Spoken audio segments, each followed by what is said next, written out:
Hello hello my YouTube family, Radhe Radhe. कैसे हैं आप सब? आशा करती हूँ आप सब ठीक होंगे। और सकट चौथ है ना, पता नहीं सकट चौथ भी बोला है और तिलकुटी बोला है। तो आप सभी को बहुत बहुत शुभकामनाएं। और यहाँ पर सुबह के 7 बज गए हैं, 7:41 हो गया, 8 बजे जा रहे हैं। तो मेरा काम हो चुका है लगभग, भारी पोछा निकले है। तो मैं सुनूंगी अभी कहानी। और यहाँ पर पूजा की तैयारी कर ली है, स्वामी जी रेडी हो रहे हैं। मैं नहा धोकर रेडी हो चुकी हूँ जड्ड में। और मैंने मेरे स्वामी जी का दिया उड़ा गिफ्ट पहना है। इसके बारे में पूरी डिटेल में बाद में दूंगी, एक स्पेशल वीडियो बनाऊंगी।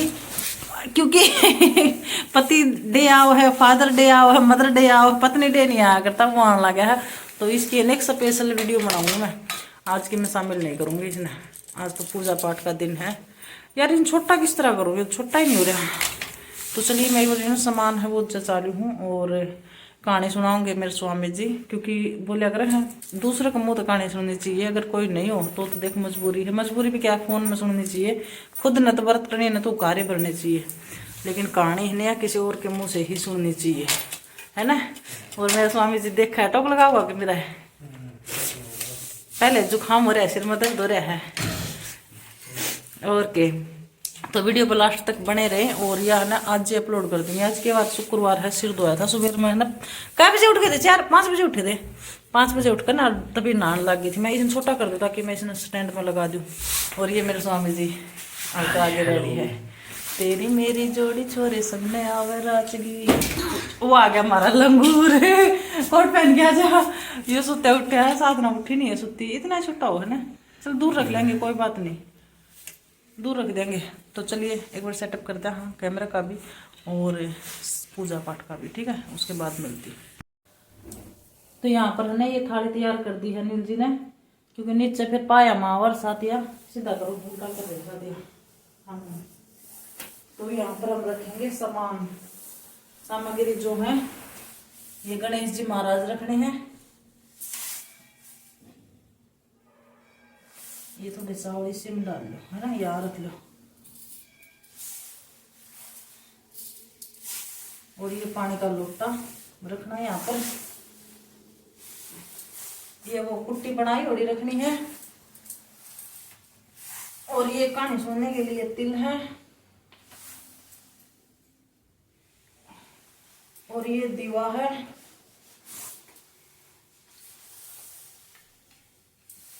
जो पीछे सेवा, ये माचिस लो जी, जला दे। हाँ देखो। हाँ, और यहाँ पर मेरे लड्डू गोपाल जी, यहाँ पर मेरे लड्डू गोपाल जी आएंगे। होता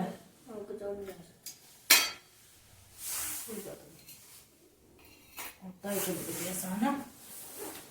और भैया ने रुद्र भी जाग के है, फोन लिया, फोन में कहानी, तो फोन से कहानी सुनाएंगे। और लड्डू गोपाल जी की पूजा हो जाएगी यहाँ पर, है ना। लड्डू गोपाल जी उसमें निकाल लो, इतना कहानी रिकॉर्ड लो। और कोई भूल चुक हो तो माफ करें। यहाँ पर मैं तिलक कर दी हूँ।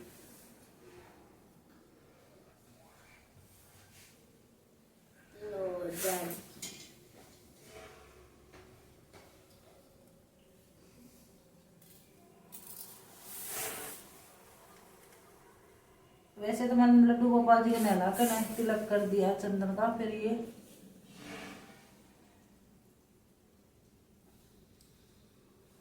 तीन काटी होंगे,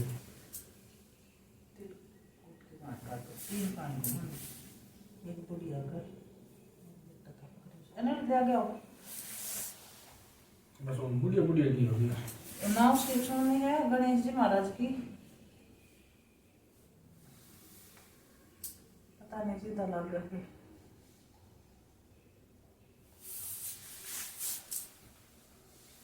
थोड़े तिल हाथ में लेकर ना ले भाई अनिरुद्ध, खाना मत ही अच्छी खाऊंगा ना।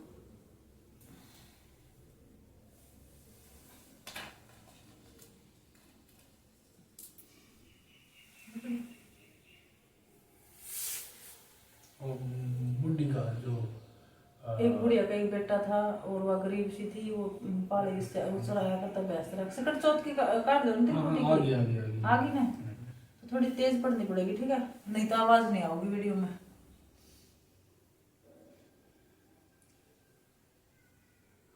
पहले तो सर माता पार्वती की,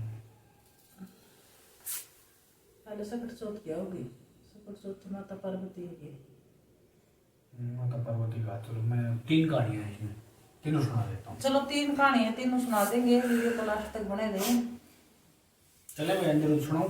हाँ जी, थोड़ा तेज बोलना है, सुनाओ। एक बार माता पार्वती स्नान करने गई। स्नान करके बाहर उन्होंने अपने पुत्र गणेश जी को खड़ा कर दिया और उन्हें रखवाली का आदेश देते हुए कहा कि जब तक मैं स्नान कर खुद बाहर न आऊं, किसी को भी भीतर आने की इजाजत नहीं है, मत देना। गणेश जी अपनी माँ की बात मानते हुए बाहर पहरा देने लगे। उसी समय भगवान शिव माता पार्वती से मिलने के लिए आए, लेकिन गणेश भगवान ने उन्हें दरवाजे पर रोका और कहा, रुकने के लिए कहा। भगवान शिव ने इस बात से बेहद आहत और अपमानित महसूस किया। गुस्से में उन्होंने भगवान गणेश पर त्रिशूल से वार किया। उससे उनकी गर्दन दूर जा गिरी। स्नान करके बाहर शोरगुल सुनकर जब माता पार्वती बाहर आए तो देखा कि गणेश जी की गर्दन कटी हुई है। यह देखकर वो रोने लगी और उन्होंने शिव जी से कहा कि गणेश जी के प्राण फिर से वापस कर दें। इस पर शिव जी ने एक हाथी का सिर लेकर गणेश जी को लगा दिया। इस तरह से गणेश भगवान को दूसरा जीवन मिला। तभी से गणेश जी को हाथी की तरह सूंड होने लगी। तभी से महिलाएं बच्चों की सलामती के लिए माघ मास के कृष्ण पक्ष की चतुर्थी को गणेश चतुर्थी का व्रत करने लगी। पूरी सुननी चाहिए ये कहानी। थोड़ा।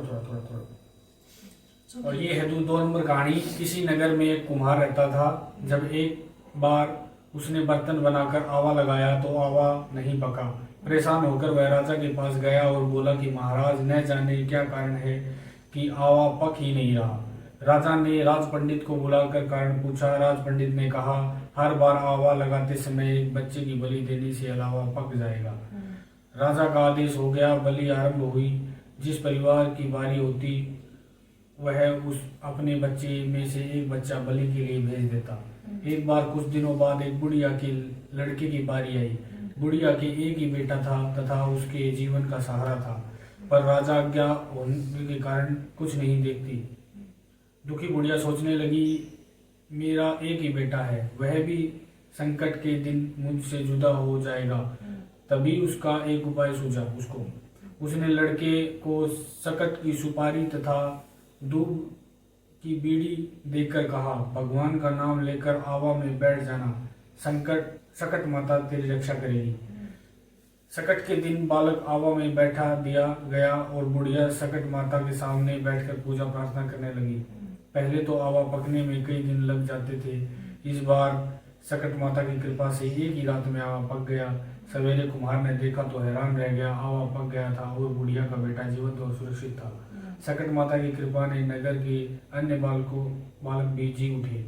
यह देख नगरवासियों ने माता सकट की महिमा स्वीकार कर ली तथा तब से आज तक सकट माता की पूजा और व्रत का विधान चला आ रहा है। एक बुढ़िया थी, वह बहुत गरीब थी और दृष्टिहीन थी। उसके एक बेटा और एक बहू थी। वह बुढ़िया सदैव गणेश जी की पूजा करती थी। एक दिन गणेश जी प्रकट होकर उस बुढ़िया से बोले, बुढ़िया माँ, तू तो चाहे सो मांग ले। बुढ़िया बोली, मुझे तो मांगना नहीं आता, मुझे तो मांगना नहीं आता, और कैसे और क्या मांगू। तब गणेश जी बोले, अपने बहू बेटे से पूछकर मांग ले।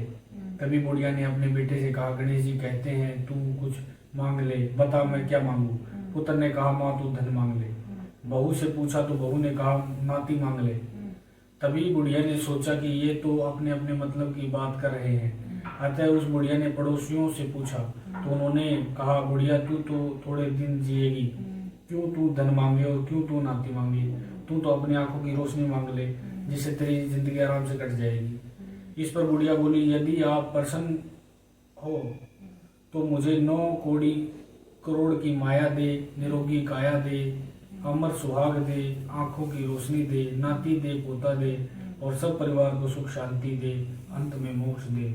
यह सुनकर गणेश जी बोले, बुढ़िया माँ, तुमने तो हमें ठग लिया। फिर भी जो तूने मांगा है वचन के अनुसार सब तुझे मिलेगा। और ये कहकर गणेश जी अंतर ध्यान हो गए। उधर बुढ़िया माँ ने जो कुछ मांगा वह सब कुछ मिल गया। हे गणेश जी महाराज, तुमने जैसे बुढ़िया को सब कुछ दिया वैसे सबको दे। होगी?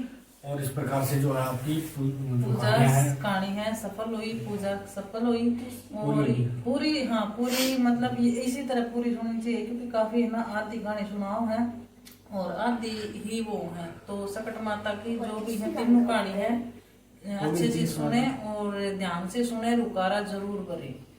तो चलिए अभी ये जल मैं ऊपर सूरज को अर्घ दे दूंगी पानी, और इसमें से आधे दाने अर्घ व्यंजन ले लूंगी और आधे दुपट्टा बांध लूंगी। शाम में चांद लिकड़े पीछे अर्घ देना है और तभी ये व्रत पूरा हो है। चांद देख कर न रोटी खाई जाओ है। तो अभी चलिए जी सूरज को अर्घ देने के लिए